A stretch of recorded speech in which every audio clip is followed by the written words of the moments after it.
नहीं देना चाहिए, जो ज्ञान का अधिकारी हो उसे ज्ञान देना चाहिए। अधिकारी नहीं है और ज्ञान दोगे कोई मूल्य नहीं। एक चिड़िया ने बंदर को ज्ञान दे दिया। एक बंदर ठंडी में ठिठुर रहा था, पानी बरसे में भीगा था। चिड़िया ने कहा, क्यों रे बंदर, मैं इतनी छोटी सी चिड़िया हो कि अपने लिए घोंसला बना लेती हूँ और तू इतना बड़ा बंदर हो कि अपने लिए एक छोटा सा घोंसला भी नहीं बनाता, ठंडी में ठिठुरता रहता है। बंदर बोला, ए चिड़िया बड़ा ज्ञान दे रही, अभी देखता हूँ। बंदर गया और चिड़िया का घोंसला उठा के तोड़ फोड़ के फेंक दिया, ले मुझे ज्ञान देती है। तो गलत आदमी को ज्ञान दोगे तो ऐसे ही होगा। चिड़िया ने ज्ञान किसे दिया? बंदर को दिया, और दिया तो जो उसका घोंसला था उसे भी उसने तोड़ दिया। तो गलत आदमी को ज्ञान दोगे तो यही होगा। इसलिए ज्ञान देने के पहले ये देख लो कि ये व्यक्ति ज्ञान लेने के अधिकारी है या नहीं है। जो समझे उसे समझाओ, जो समझे ही ना। रावण को सबने समझाने का प्रयास किया था, हनुमान जी ने, अंगद जी ने, मंदोदरी जी ने, माल्यवंत ने, विभीषण ने, स्वयं भगवान राम ने, सबने समझाया, पर वो अपने से होशियार किसी को समझते ही नहीं है। उसे लगता मैं 10 सिर वाला हूं, मैं ये तो एक खोपड़ी वाले हैं, मैं 10 खोपड़ी वाला हूं। उसे लगता मैं सबसे ज्ञानी हूं, मैं सबसे समझदार हूं। पर याद रखना, इंसान का यही अहंकार उसके विनाश का कारण हो जाता है। इसलिए वहां बोलना चाहिए जहां बोलने की जरूरत हो। आप सब जगह बोल के क्या करेंगे? मौन रहो तो ही अच्छा है, कम से कम विष मत घोलो। बोलो यदि पहले तुम तौलो, फिर मुख को खोला करना। पुष्प नहीं बन सकते हो तो कांटे बनकर मत रहना। जहां जरूरत है बोलने की खूब बोलिए, जहां चुप रहने की जरूरत है वहां चुप रहिए। कई बार ना, अच्छा कई बार क्या होता है, 2 लोग झगड़ा करते हैं, माना कि सास बहू झगड़ा, एक पड़ोसन चली गई। अब सुनना जरा, मैं गृहस्थी की विवाद सुना रहा हूं, आपके साथ ऐसा होता है। आप चले गए किसी के घर, और जिसके घर गए वहां सास बहू का उस दिन झगड़ा चल रहा था। अब दोनों सास बहू बैठी झगड़ा कर रही हैं और तुम्हें बिठा लिया। अब बहू कह रही है, मौसी बताओ हम सही हैं कि नहीं। अब यदि आपने बहू की तरफ सिर हिला दिया तो मालिकन बिगड़ जाएगी। और मालिकन ने कहा, बहन देख जरा ये बहू आज की और हमें आंख दिखा रही है, और जरा तुमने उसकी तरफ सिर हिला दिया तो बहू बिगड़ जाएगी। अब बताओ पड़ोसी को क्या करना चाहिए? ऐसा होता है कि नहीं? 2 लोग आपस में झगड़ा करते हैं और देखते आपकी तरफ है कि आप कोई निर्णय करेंगे, और वो ऐसे लोग हैं कि आपने एक की तरफ निर्णय दे दिया तो दूसरा नाराज। इसलिए ये मूर्ख लोग हैं, इनमें से किसी की तरफ निर्णय देना सही नहीं है। ये खतरे से खाली नहीं है, ये कल एक हो जाएंगे और तुम्हें गलत साबित करेंगे कल। पति पत्नी के झगड़े में तीसरा जो बोले वो महामूर्ख। ये पति पत्नी में झगड़ा हो गया। अब दोनों गए, बेटा अपनी माँ के पास, बहू अपनी सास के पास। माँ जी देखो ये हमें गालियां दे रहे हैं, माँ देख ये गलती करती है। हम माँ ने बेटे के पक्ष में बोल दिया तो बहू लो बेटे के पक्ष में बोल रही है, और जरा सास ने बहू के पक्ष में बोल दिया, बेटा अरे राम राम राम, माँ बिक गई मेरी, बहू ने खरीद लिया, माँ तो मेरी रही नहीं, वो बहू के पक्ष में चली गई। इस हाल में क्या करना चाहिए? शास्त्र यहां कहता चुप रहना चाहिए। तुम हमसे पूछ के लड़े थे, जब तुम लड़े थे तो हमसे पूछे थे, जब लड़े थे तो हमसे नहीं पूछे थे, तो अब तुम बिना पूछे एक हो जाओ, हमसे पूछने की जरूरत नहीं है। हमसे पूछ के लड़े होते तो हम तुम्हारा उत्तर देते। लेकिन कुछ ऐसे लोग होते हैं, जैसे सास बहू, बेटा बहू का झगड़ा हुआ, ससुर जी कूद पड़े, मैं बड़ा मुखिया हूं, मैं न्याय करूंगा। और तुम्हारे न्याय के चक्कर में न्याय वाय कुछ होता नहीं, आग और लग जाती है। बड़ू कूद पड़े जबरदस्ती, कुछ ज्ञान व्यान है नहीं गृहस्थी चलाने का, कूद पड़ते हैं कहीं भी। और सास कूद पड़ी, मेरे बेटे को कह रही है, काहे बुढ़ापा बिगाड़ रही हो, पानी भी बहू ही देगी, बेटा को समय नहीं मिलता पानी वानी देने का। बहू से दोस्ती करके चलो, बना के चलो, बनाने के लाख फायदे हैं, बिगाड़ने का एक भी नहीं है। बेटा काम धाम में रहेगा, मरोगी तो बहू आएगी पानी देने, कोई नहीं आएगा। ना बेटी आएगी ना बेटा आएगा, बहू काम आती है, क्योंकि बहू 24 घंटे घर में रहती है। और सासें समझती नहीं है, सासें बहू से बिगाड़ लेती हैं और बाद में मरने के टाइम चिल्लाती हैं, पानी नहीं मिला, पानी नहीं मिला। तुम्हारे व्यवहार ऐसे हैं, तुम्हें पानी देगा कौन? कौन देगा पानी? इसलिए हम कहते हैं बनाओ, दोस्ती बनाने के लाख फायदे हैं, रिश्ते बनाने के लाख फायदे हैं, बिगाड़ने का एक भी फायदा नहीं है। मैं आपसे रिश्ता बनाऊं, इसमें मेरा फायदा है, मैं आपसे रिश्ता बिगाड़ लूं, इसमें मेरा क्या फायदा है? गंदा पानी पीने के काम भले ना आए मैया, पर आग बुझाने के काम जरूर आता है। रिश्ते कितने भी गंदे हों, उन्हें रहने दीजिए, कभी ना कभी वो रिश्ते काम जरूर आएंगे। बिगाड़िए मत, कभी ना कभी काम आएंगे, पड़े रहने दीजिए, तोड़िए मत, काम आएंगे।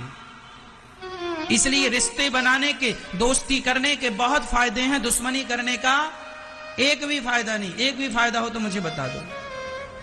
मैं आपसे दोस्ती करूंगा, कभी आपके शहर से गुजरा तो मुझे आपके घर में गिलास भर पानी मिल जाएगा, 2 रोटियां मिल जाएंगी, रात के रहने की व्यवस्था आप करवा देंगे यदि दोस्ती है तो। और दुश्मनी है तो मुझे तो पानी भी नसीब नहीं होगा। इसलिए दोस्ती करिए, दुश्मनी व्यवहार बनाइए, बिगाड़िए मत। ये सबके लिए है, पति के लिए, पत्नी के लिए, सास के लिए, ससुर के लिए, पर समझते नहीं लोग। एक सास मेरे पास आई अभी कुछ दिन पहले, बोली महाराज मेरी बहू मुझे बहुत गालियां देती है, मेरा बेटा भी बहुत गालियां देता है। मैंने कहा क्यों गालियां देता है? रोने लगी, महाराज मेरी गलती, मुझे आज पता चल गया मेरी गलती है। मैंने कहा क्या गलती की आपने? बोले जब मेरे पति थे, मेरे पति के पास पैसा था, हम दोनों पति पत्नी आनंद से रहते थे। बहू आई, हमने बहू को खूब परेशान किया, पैसे का जलवा दिखाया, पैसे की अकड़ दिखाई और बहू खूब परेशान किया, उसे खूब तंग किया। बेटे को बहू से हमने कई बार लड़ाने की कोशिश की, झूठ मूठ का, लेकिन दिन बदलते देर नहीं लगे। कुछ दिन पहले मेरे पति चले गए और चले जाने के बाद मैं अकेली पड़ गई और अब बहू जितना अत्याचार मैंने उससे किया था उसके साथ एक एक का बदला ले रही है। मैं रो रही हूं, पर मुझे पता है कि ये मेरे ही कर्मों का दंड है। सच्ची बता रहा हूं, बिल्कुल सच्ची घटना है। मिला दूं आप कहो तो सास से मैं। इसलिए हम आपसे कहा करते हैं कि रिश्ते बिगाड़ने से कोई फायदा नहीं, गलत व्यवहार करने से कोई फायदा नहीं है। अच्छा व्यवहार कीजिए। आज आपका वक्त है, लेकिन याद रखिएगा ये वक्त सदैव नहीं रहता। समय सबका सदा एक सा नहीं रहता। दिन तो अर्जुन, युधिष्ठिर, इन लोगों के भी दिन बदले हैं। दिन तो रावण के भी बदले हैं, दिन तो भगवान राम के भी बदले हैं। धरती में आने वाला एक व्यक्ति बता दो जिनके दिन ना बदले हो। इसलिए मैया ये चमक सदा नहीं रहेगी, ये ठाट वाट सदा नहीं रहेगा, ये जय जयकार, ये इज्जत, ये सम्मान सदा नहीं रहेगी। जब तक परमात्मा चाह रहे हैं तब तक सब कुछ है, वो नहीं चाहेंगे कुछ नहीं रहेगा। राज राजे रहे ना वो रानी रही, ना बुढ़ापा रहा ना जवानी रही, वस्तु हर एक आनी व जानी रही, अंत में लखपति को ना धेला जुड़ा, हंस जब भी उड़ा तो अकेला उड़ा, कुछ नहीं बचा इस धरती में। வெல்கம் வெல்கம் வெல்கம் 10 நிமிஷத்துல மான் கறி பிரியாணி ரெடி. அது வரைக்கும் ஒரு ஷோ ஓட்டியா?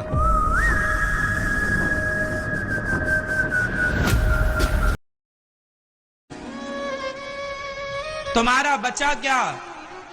कल मैया आप जब जवान थी तब आप 5 रोटियां 10 रोटियां दिन में खा लिया करती थी, दिन भर काम करती थी, दौड़ती थी, फिर भी थकती नहीं थी। और आज 4 सीढ़ियां चढ़ लेती हो तो सांस भरने लगती है। वो भी तुम्हारा ही वक्त था, ये भी तुम्हारा ही वक्त है। देख लो ना, ये है समय। देखा आपने, है ना? कई लोग बड़ी अकड़ रखते हैं, बड़ा अहंकार करते हैं, मैं ये मैं वो। मुझे पता है ये अकड़ थोड़े दिन की है। 2021 में अकड़ लोगे, 2030 में अकड़ लोगे, 2035 में अकड़ लोगे, 40 आते आते ढलने लग जाओगे। 12 बजे सूर्य भगवान गर्म होते हैं, 1 बजे भी गर्म होते हैं, 2 बजे भी गर्म होते हैं, 3 बजते ही जरा सूर्य भगवान की गर्मी भी ठंडी होने लगती है। जब अकड़ सूर्य भगवान की नहीं चली तो गर्मी तुम्हारी और हमारी क्या चलेगी? अकड़ तुम्हारी और हमारी चलेगी? चढ़ता सूरज धीरे धीरे ढलता है, ढल जाएगा। यदि सूर्य ढल गया तो तुम्हारा वक्त भी ढल जाएगा, तुम्हारा लड़कपन भी ढल जाता है, तुम्हारी जवानी भी ढल जाती है और तुम्हारा बुढ़ापा भी ढल जाता है। समय तो आता है जाता है, इसलिए कहता हूं कि हर समय मुस्कुराइए और समय अच्छा हो या बुरा हो सबसे व्यवहार अच्छे रखिए। कोई बात नहीं साहब, आज हमारा समय बुरा है पर फिर भी हम तुमसे राम राम करेंगे, और समय अच्छा हो जाए फिर भी हम तुमसे राम राम करेंगे, और फिर भी हम तुमसे वही बातें करेंगे, वही मोहब्बत से रहेंगे। ऐसा नहीं कि पैसा नहीं था तो हम आपके पास आकर बैठते थे और पैसा हो जाए तो हम आपकी तरफ देखें भी ना। इसलिए समय बदलता है, ये सत्य है, लेकिन तुम ना बदल जाना।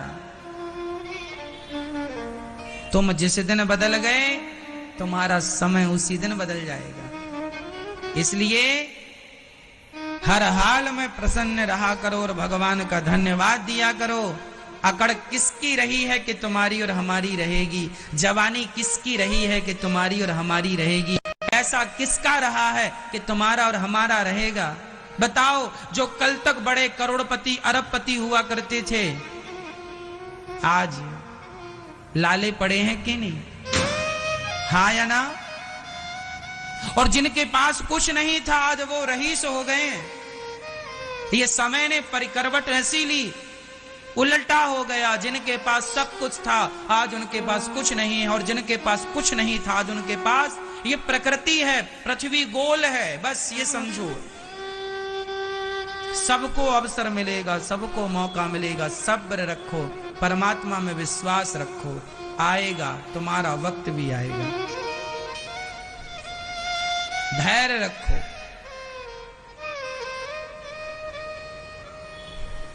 भगवान के 24 अवतारों का वर्णन भागवत जी में है।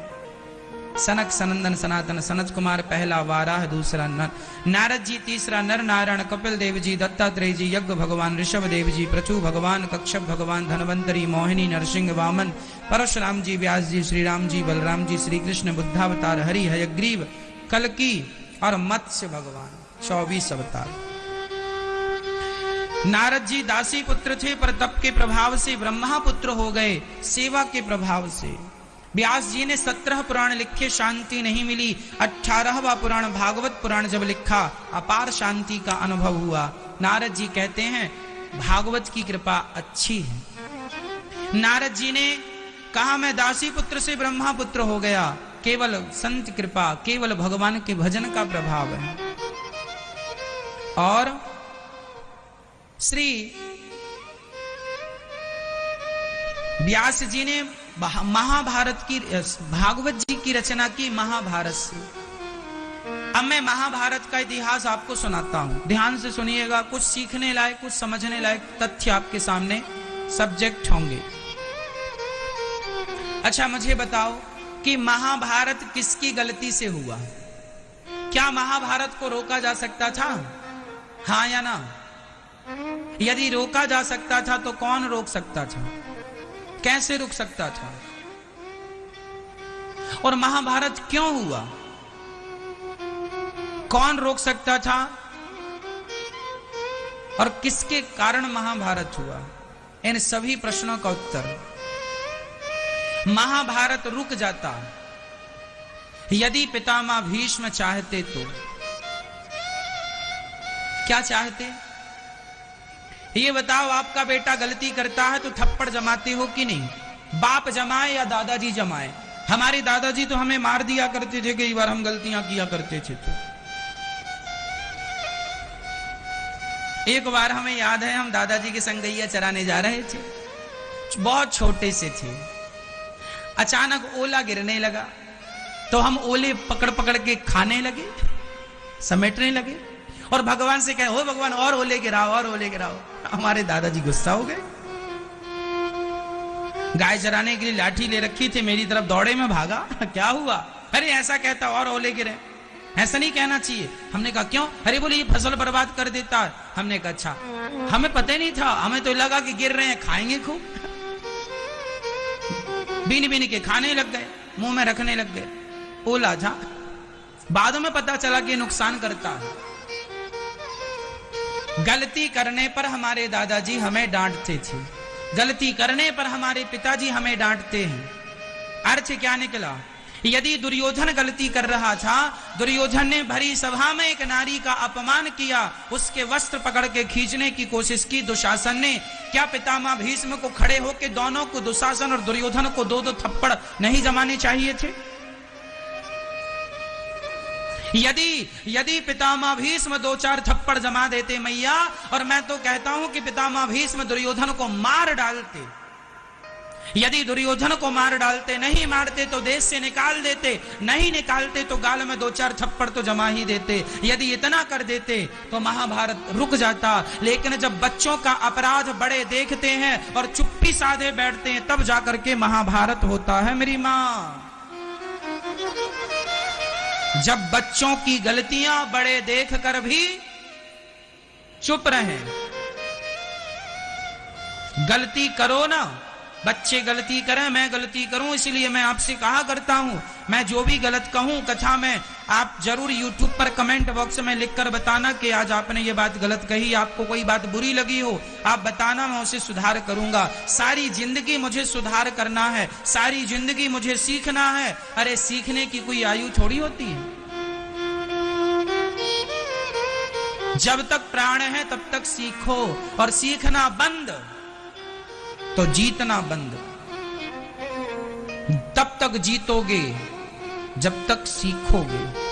सीखते रहो, सीखते रहो, सीखते रहो।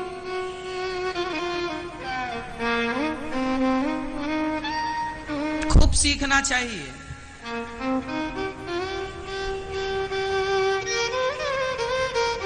खूब पढ़ना चाहिए। सीखने का कोई कार्यकाल नहीं होता कि अब तक सीख लिया अब नहीं सीखेंगे ना। खूब कल भी सीखा, आज भी सीखो, परसों भी सीखेंगे, आने वाले वक्त में रोज सीखेंगे। सुंदर पिचई जो गूगल के सीईओ हैं, उनके बारे में मैंने पढ़ा कि वो आदमी दिन रात पढ़ता था। सब्जी खरीदने जाता था तो पीछे बैठकर जाता था, या किसी भी प्रकार से सब्जी तौलने वाला सब्जी तौल रहा था, उतनी देर में वो कुछ ना कुछ खोल के पढ़ने लग जाता था। ये उसने बताया अपने इंटरव्यू में। आदमी के अंदर ना एक जुनून होता है कुछ करने का। ये गूगल का सीईओ जानते हैं, बहुत बड़ा योगदान है गूगल के लिए इसका। आज गूगल की पहचान यदि किसी से है तो सुंदर पिचई से है। पढ़ाई, आप अपने जीवन में यदि कुछ करना चाहते हैं तो आप अपनी सफलता के लिए अपने आप को डुबा दीजिए, डुबा दीजिए। क्यों आपकी जिंदगी पल में बदल जाती है? कब आपकी जिंदगी में दुखों के बादल आ जाए कोई नहीं जानता। सब ग्रहों का खेल है, और आने वाला वक्त ये 2025 बहुत कुछ उथल पुथल लाने वाला है। फिर चाहे वो आपके परिवार से जुड़ी समस्या हो, देश के लिए हो, या फिर आपके खुद के जीवन से जुड़ी हो। ज्योतिष के अनुसार 2025 में शनि, गुरु, राहु और केतु का महापरिवर्तन होने जा रहा है, जिसका प्रभाव पूरी दुनिया पर पड़ेगा। इससे पहले 2020 में शनि ने कुंभ राशि में प्रवेश किया था, तब दुनिया ने कोरोना महामारी का कहर देखा था। कुछ राशियों को महत्वपूर्ण अवसर और सफलता मिल सकती है, जबकि कुछ को आर्थिक और स्वास्थ्य संबंधी चुनौतियों का सामना करना पड़ सकता है। इन सब से खुद को बचाने के लिए कुंडली में ग्रहों की स्थिति को मजबूत करने के लिए कौन सा रत्न आपके लिए शुभ होगा, कैसे आप अपना भाग्य रत्नों की मदद से बदल सकते हैं, कौन सा रत्न आपके लिए बना है। नौकरी में तरक्की, व्यापार में बढ़ोतरी पाने के लिए कौन सा रत्न धारण करें, ये जानना और समझना हर किसी का खेल नहीं। इसे समझने के लिए जेम स्टोन का ज्ञान होना, कुंडली का ज्ञान होना बहुत जरूरी है। एक अच्छा ज्योतिषी ही आपको सही रतन। माइक्रोसॉफ्ट के जो मालिक हैं आज दुनिया के सबसे अमीर में उनका नाम है। माइक्रोसॉफ्ट के जो मालिक हैं उनके बारे में मैंने पढ़ा कि वो जूता पहन के सोते थे। किसी ने कहा क्यों जी आप जूता पहन के सोते हैं?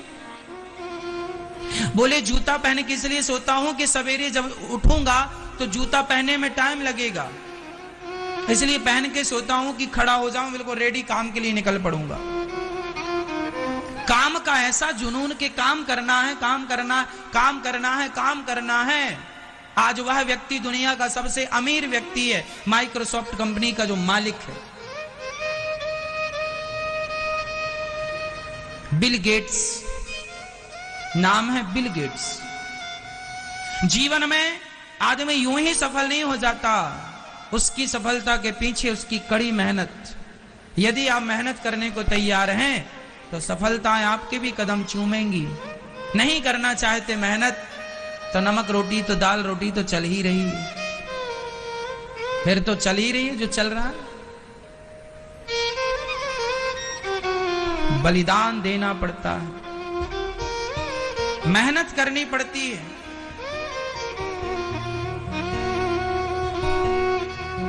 गलत निर्णय ना हो एक भी नहीं तो सारी जिंदगी पश्चाताप करना पड़ेगा, रोना पड़ेगा। मेरी माँ पितामह भीष्म सारी जिंदगी रोए हैं इसलिए कि सही वक्त पर मैंने दुर्योधन को 2-4 थप्पड़ जमा दिए होते तो आज ये दिन ना देखने पड़ते। इस दुष्ट आदमी के कारण लाखों निर्दोष लोग मारे गए हैं महाभारत के युद्ध में। किसके कारण? एक दुर्योधन के कारण। और दुर्योधन बस नहीं, महाभारत में सबसे बड़ी भूमिका 2 लोगों की है, बाप और बेटे की। बाप कौन? बाप कौन? धृतराष्ट्र। बेटा कौन? दुर्योधन। आपका बाप धृतराष्ट्र तो नहीं है, देख लेना।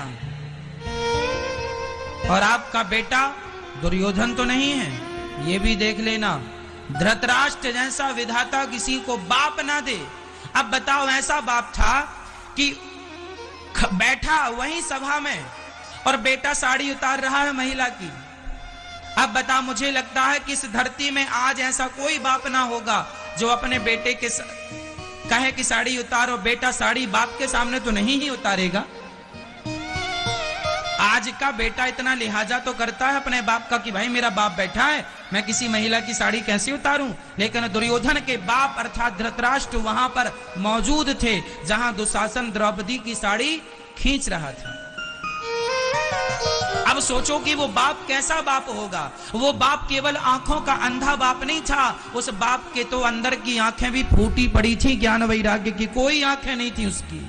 चलो ये आंखें फूट गई, कम से कम अंदर की तो कोई आंखें हो, चेतना हो, कोई इंसानियत की आंखें तो हो, दया की आंखें तो हो, धर्म की आंखें तो हो, ज्ञान की आंखें तो हो। कोई आंख नहीं थी। अब बताओ किसी महिला, और ये जिसकी साड़ी खिंच रही थी वह भी कोई सामान्य स्त्री नहीं थी, वह तुम्हारी बहू थी। भाई धृतराष्ट्र के भाई का नाम पांडु था और ये पांडव किसके बेटे थे? धृतराष्ट्र के भतीजे ही तो थे ये। धृतराष्ट्र के भतीजे ही तो थे ये पांडव। भाई का बेटा क्या होता है? भाई के बेटे को हम लोग क्या बोलते हैं? भतीजा बोलते हैं। ये पांडव भतीजे थे और ये भतीजा बहू थी द्रौपदी। और देखो अपनी भतीजा बहू की ये साड़ी खिंचवा रहे हैं अंधे धृतराष्ट्र जी। किससे? अपनी औलाद से। ऐसी नालायक औलाद है इनकी। और ये चुपचाप बैठे हैं और उस समय ये राजा थे। अरे राजा तो ऐसा होता है, न्याय करता है। लेकिन इन राजा के जीवन में कभी न्याय किसी के साथ हुआ ही नहीं। सदा इन्होंने अन्याय किया। पांडवों को लाक्षागृह में बंद करके आग लगवाने की कोशिश अंधे धृतराष्ट्र की थी, दुर्योधन की थी। दुशासन की थी, शकुनी की थी, मिली भगत थी सबकी। जुआ खेलने का षड्यंत्र भी धृतराष्ट्र का, दुर्योधन का, शकुनी का था। देखो जी, ईश्वर के घर देर तो है, अंधेर नहीं है। धृतराष्ट्र और दुर्योधन ने गलत किया ना पांडवों के साथ।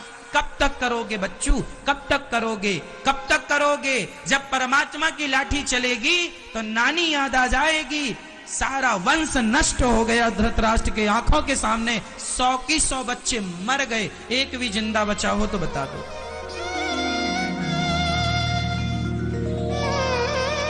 मैया, पाप का अंत होता है, तुम कर लो, बड़ा मजा आता है पाप करने में। लूट लो, धन लूट लो, इज्जत लूट लो, कब तक लूटोगे? कब तक अन्याय अनीति से चलोगे? कितने दिन खैर मनाओगे? परिणाम बुरा है। न्याय हुआ, सिर्फ कौरव नहीं मारे गए, कौरवों का सहयोग जिन जिन लोगों ने किया था सब मारे गए। चाहे पितामह भीष्म हो, चाहे गुरु द्रोणाचार्य हो, चाहे दानवीर कर्ण हो, ये लोग बहुत धर्मात्मा थे तीनों, लेकिन चूंकि दुर्योधन जैसे गलत आदमी के साथ खड़े थे इसलिए सब मारे गए। गलती करना भी गलत है और गलत व्यक्ति का साथ देना भी गलत है। इस इतिहास से तुम्हें और हमें यह सीखना चाहिए कि बेटा गलती करे तो बाप को 2 थप्पड़ जरूर जमाना चाहिए। अंधे धृतराष्ट्र होके ना बैठ जाना। और आज अपना मुआयना कर लो, अपनी एक बार अपनी ओर देख लो कि कहीं तुम धृतराष्ट्र तो नहीं हो। तुम्हारे बच्चे गलत कर रहे हो, तुम चुपचाप बैठे हो। यदि तुमने गलत का साथ दिया, रोने वाला भी नहीं बचेगा।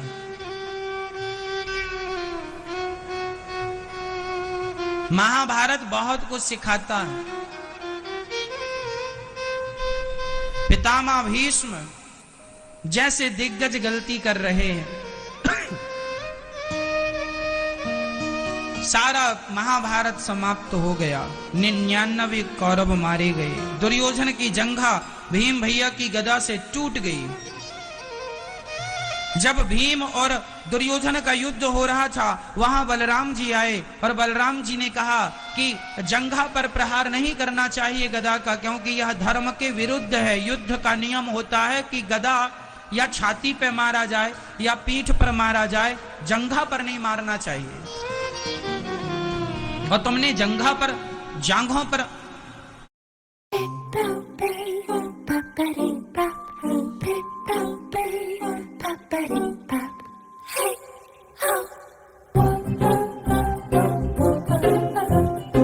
जब उपहार का मौका हो, माँ के दिल की सुनो। Himalaya baby care happy baby gift PACS, तोहफे आशीर्वाद। गदा मारी है। बलराम जी बोले, भीम मैं तुझे मारूंगा, तूने गलत किया है, मेरे गुरु आज्ञा का उल्लंघन किया है। मैंने तुझे सिखाया था कि पांव चरणों में जंघा पर गदा नहीं मारते, तूने तोड़ दिया नियम, मारूंगा। भगवान कृष्ण ने बलराम जी को रोका। दाऊ भैया रुकिए, दाऊ भैया रुकिए, आप अभी आ रहे हैं, तब कहां थे जब द्रौपदी की भरी सभा में साड़ी खिंच रही थी और यही दुर्योधन कह रहा था, आजा मेरी जंघा पर बैठ जा द्रौपदी, आजा मेरी जंघा पर बैठ जा द्रौपदी। तब कहां थे आप? न्याय करना है तो सबके साथ न्याय कीजिए, केवल एक के साथ न्याय क्या होगा? भगवान कृष्ण ने कहा, भीम मारो इसे और इसकी जंघा तोड़ दो गदा से। बलराम भैया ने कहा, यह तो युद्ध के नियम के खिलाफ है, ये तो अधर्म है। तब भगवान श्री कृष्ण ने कहा, दाऊ भैया इस दुर्योधन से पूछो कि इसने कब कब कहां कहां धर्म का ख्याल रखा है। इसने अभिमन्यु को मारा है। एक महारथी से एक ही महारथी लड़ेगा, ये युद्ध का नियम था, लेकिन अभिमन्यु से 7 महारथियों ने एक साथ लड़ाई की है। क्या इन्होंने धर्म का पालन किया? क्या एक स्त्री को अपनी किसी दूसरे की पत्नी को अपनी जांग में बैठने का निमंत्रण देना, क्या यह धर्म था? जब इसने धर्म का पालन नहीं किया गया तो इसके लिए भी धर्म का पालन नहीं किया जाएगा। अधर्मी को अधर्म से मार देना ही धर्म है। अधर्मी को अधर्म से मार देना ही धर्म है। जब तुमने धर्म का पालन नहीं किया तो हमसे उम्मीद ना करना कि हम तुम्हारे साथ धर्म का व्यवहार करेंगे, पालन करेंगे। इसलिए बलदाऊ भैया वहां से चले गए और महाभारत का युद्ध, गुरु द्रोणाचार्य जी भी अधर्म से मारे गए हैं, दानवीर कर्ण भी अधर्म से मारे गए हैं। प्रश्न खड़ा हुआ, क्यों? इस धर्म युद्ध में अधर्म का क्या काम? भगवान से सवाल किया गया। किसी ने कहा, प्रभु ये तो धर्म युद्ध था, धर्म क्षेत्र कुरुक्षेत्र। गीता का पहला अर्थ क्या है? गीता का पहला अर्थ, पहला शब्द क्या है? वाक्य क्या है? गीता का पहला श्लोक क्या है? जानते हैं गीता कहां से शुरू होती है? गीता का पहला अध्याय, पहला श्लोक ये है, धर्म क्षेत्र कुरुक्षेत्र समवेता युतुत्सवा। गीता कहां से स्टार्ट हुई? धर्म से। परंतु एक बात और है, धर्म केवल पांडवों के पास था। कौरवों ने पग पग पर धर्म का उपहास किया है, धर्म की मर्यादा को तोड़ा है। और जब आप धर्म तोड़ेंगे तो देखो फिर हमसे उम्मीद ना करना। आप हमसे 1 लाख झूठ बोलें और आप हमसे उम्मीद करें कि हम आपसे सत्य बोलें। अधर्मी एक अभिमन्यु को मारने के लिए 7 महायोद्धा, उसमें गुरु द्रोणाचार्य भी थे, दानवीर कर्ण भी थे, दुर्योधन दुशासन और जयद्रथ भी था। एक आदमी से लड़े। उस समय अभिमन्यु की उम्र केवल 20 वर्ष की थी। 20 साल का छोटा सा बालक कह सकते हैं, 20 साल का बच्चा था। और उसे मारने के लिए उस समय गुरु द्रोणाचार्य जी की आयु कितनी थी? उस समय गुरु द्रोणाचार्य जी की आयु थी 700 वर्ष। उस जमाने में आयु लंबी हुआ करती थी। गुरु द्रोणाचार्य जी की आयु कितनी थी? 700 साल के थे। और दानवीर कर्ण कितने बड़े थे? दानवीर कर्ण तो धर्मराज युधिष्ठिर से भी बड़े थे, कुंती पुत्र ही तो हैं। और ये खुद का भतीजा कर्ण को पता था कि अभिमन्यु कौन है। कुंती ने युद्ध के पहले बता दिया था कि तू मेरा बेटा है। बताया था कि नहीं? बताया था कि तू मेरा बेटा है और पांडव तेरे सगे भाई हैं। और जब पांडव सगे भाई हुए तो अर्जुन का बेटा अभिमन्यु कौन हुआ? सगा भतीजा हुआ कि नहीं? सगे भतीजे को मार डाला कर्ण ने। ये कैसा तुम्हारा युद्ध है? चलो धर्म से मारते तो समझ में भी आता, निहत्थे आदमी को मारा है। जबकि युद्ध का नियम बनाया गया था कि जिस योद्धा के हाथ में अस्त्र शस्त्र ना हो उस पर प्रहार नहीं करना है।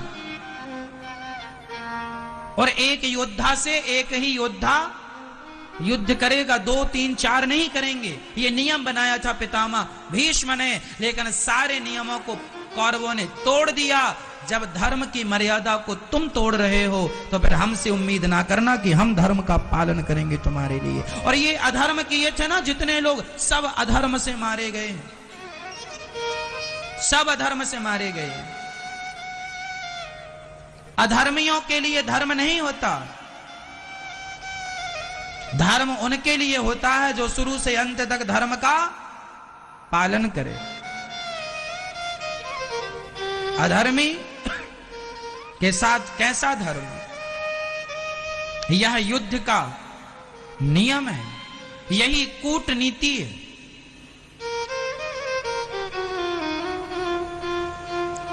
दुर्योधन तड़प रहा है, मौत आ जाती तो मर जाता, मौत आ जाती, कहां मौत आती है जल्दी से। तड़प रहा, जंघा टूटी पड़ी है। गुरु द्रोणाचार्य का पुत्र अश्वत्थामा आया। अश्वत्थामा बोला, मैं आपकी क्या मदद करूं? कहा कि मेरे से पांडव एक भी ना मर सके, मैं पांडवों को मरा हुआ देखना चाहता हूं। अश्वत्थामा चले पांडवों को मारने के लिए, जिनके रक्षक भगवान है, भला उन्हें कौन मारेगा, पर फिर भी चल रहे हैं। रात्रि के समय पांडवों को भगवान ने उठाकर दूसरे शिविर में सुला दिया। भगवान देखो कितनी बड़ी रक्षा करते हैं अपने भक्तों की। पांडवों को दूसरे शिविर में सुला दिया। द्रौपदी के 5 बच्चे वहां आकर सो गए और अश्वत्थामा ने 5 बच्चों को पांडव समझकर 5 का सिर काट लिया।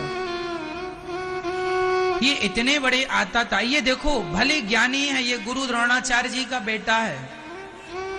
अश्वत्थामा कोई सामान्य ऐरा गहरा नत्थु खैरा नहीं है, पढ़े लिखे लोग हैं, सब विद्वान हैं, समझदार हैं। ये धर्म अधर्म की परिभाषा बहुत अच्छी जानते हैं। ये जानते हैं कि धर्म क्या है और अधर्म सब जानते हैं। लेकिन आदमी के अंदर जब लालच सवार होता है ना, लोभ, बताओ पाप का बाप कौन है? पाप के पिताजी कौन? मैया। आपके पिताजी का हम नहीं पूछ रहे हैं, पाप के कौन है बताओ? मैया बताओ, पाप का बाप कौन? मैया।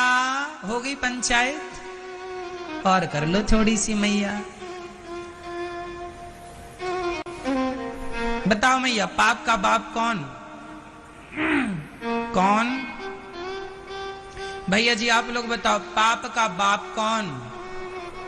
लोभ। इस दुनिया में, इस धरती पर जब से धरती बनी है तब से आज तक पाप का बाप लोभ ही रहा। इस दुनिया का हर पाप लोभ से स्टार्ट होता है। यदि आदमी के अंदर लोभ ना हो तो वो कोई पाप करेगा? विचार करो। आज जितने भी पाप हो रहे हैं, लोग मर्डर कर देते हैं। काहे के लिए? पैसा देने से मर्डर हो जाता, मतलब लोभ जुड़ा है ना, पैसे के लोभ में। झगड़ा हो गया, पति पत्नी का झगड़ा हो गया, कोई तो लोभ होगा, है ना? जहां पाप हो रहा है वहां लोभ हो। लोभ है तो झगड़ा, लोभ नहीं झगड़ा नहीं। पाप तब है जब लोभ है। इसलिए हम कहते हैं पाप को कभी ना मिटाओ, लोभ को मिटा दो। लोभ मिट गया, पाप अपने आप मिट जाएगा, क्योंकि पाप की जड़ लोभ है।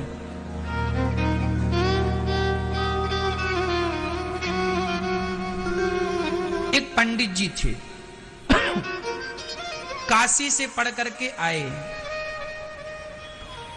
घर आए तो पिता ने पूछा कि बेटा पाप का बाप कौन है? उन्होंने पूरे वेद पुराण उलट पलट लिए, पर कहीं उन्हें पाप के बाप का नाम नहीं मिला। पिता ने कहा जा अभी और पढ़ के अभी तेरी पढ़ाई पूरी नहीं, मेरे प्रश्न का उत्तर नहीं दिया मतलब तेरी पढ़ाई अभी पूरी, जा। उल्टे पांव बाप ने बेटे को फिर लौटा दिया। वो फिर काशी की तरफ चला। बड़े बड़े विद्वानों से पूछा भैया बताओ पाप का बाप कौन है? ये कौन से ग्रंथ में मिलेगा? कहां लिखा है कि पाप का बाप कौन है? मैंने तो कहीं नहीं पढ़ा।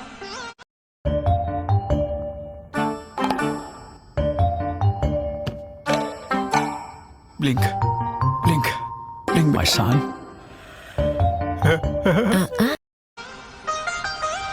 बड़े बड़े ज्ञानी योगी ध्यानियों के पास गया, पर कोई जवाब ना दे सका कि पाप का बाप कौन है। वो बालक थक गया। एक सुंदर सा घर था, उस दरवाजे में खड़ा होकर मांगता है पानी। भैया क्या पानी मिलेगा?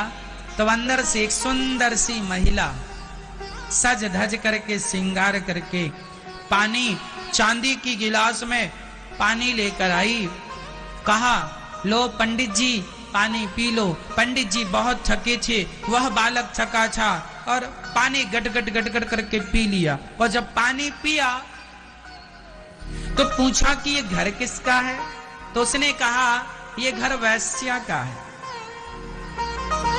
इस घर में वैश्या रहती है। अब पंडित जी अपना पानी बाहर निकालने लगे, निकल पानी, वैश्या का पानी मैंने पी लिया। तुमने बताया नहीं कि घर वैश्या का, मैं कभी पानी ना पीता वैश्या के घर का, मेरा धर्म बिगाड़ दिया। उस महिला ने कहा, पंडित जी अब धर्म तो देखो बिगड़ ही गया, गर्मी बहुत है, आओ अंदर बैठ जाओ। छाया, तुमने पूछ लिया होता पहले तो हमने बता दिया होता, पर तुमने पूछा नहीं।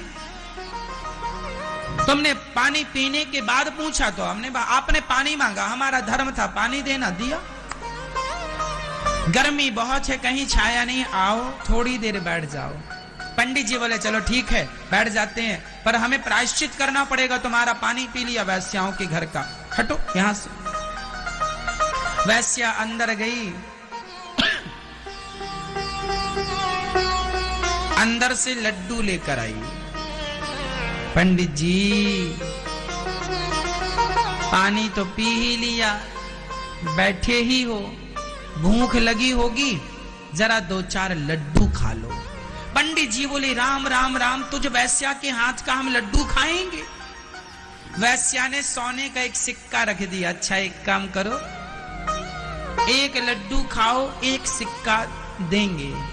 जब आप पानी पी ही चुके हैं और पानी का प्रायश्चित करेंगे तो लगे हाथ लड्डू का भी कर लेना। और ये जो सोने का सिक्का है ना, पैसा, ये आपके रास्ते में आपको बहुत काम करेगा। पर ये बताओ आप जा कहां रहे हो? हम काशी जा रहे हैं, क्यों? हमें पता लगाना है कि पाप का बाप कौन है। वैश्या ने कहा बस ये प्रश्न तो हम ही उत्तर दे देंगे इसका। उसे बड़ा आश्चर्य हुआ कि बड़े बड़े ज्ञानी तो बता ना सके कि पाप का बाप कौन है, ये वैश्या कहती हम उत्तर देंगे।